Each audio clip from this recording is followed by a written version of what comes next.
Hello, my darlings. Good evening, noswaith dda, Alan Wasalan. Well, it's been a while. I've not been back in this studio for a decade or so, but it is so lovely to be back. And so nice to be asked. I just hope I'm not too rusty. Right, so some interesting weather already this week. It's been a warm weekend right across Wales. The peak of those summer temperatures not so far behind us. And then for some of us, a cluster of thunderstorms making quite an impression. Quite the light show in some areas, as you can see. Thank you, Laca and Swansea Bay, for sending this one in.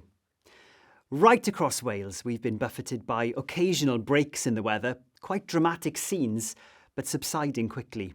So, in Wales tomorrow, we can expect a typically warm autumn day with lows of 31 Celsius, but then by midday, temperatures reaching a high in Pembrokeshire in the mid-30s in Celsius, and that hot air pushing across South Wales by mid-afternoon.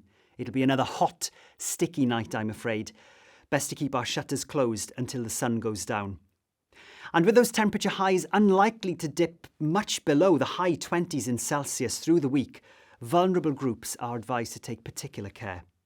Now, there will be some respite with a low pressure system sweeping through, with some lower temperatures and thundery showers likely to persist through to next weekend at least.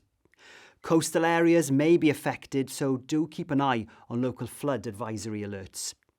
And for those of you who need to commute or work outdoors, the heat health warning remains in place for the rest of this week.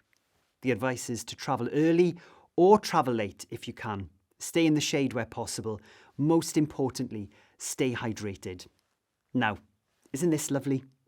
The very latest reports from the Rewilding and Reforestation Initiative in Snowdonia continue to show promise, with recorded levels of atmospheric CO2 stabilising at 520 ppm.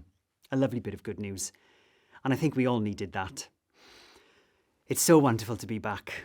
Let's take care of ourselves and each other. I'll see you soon.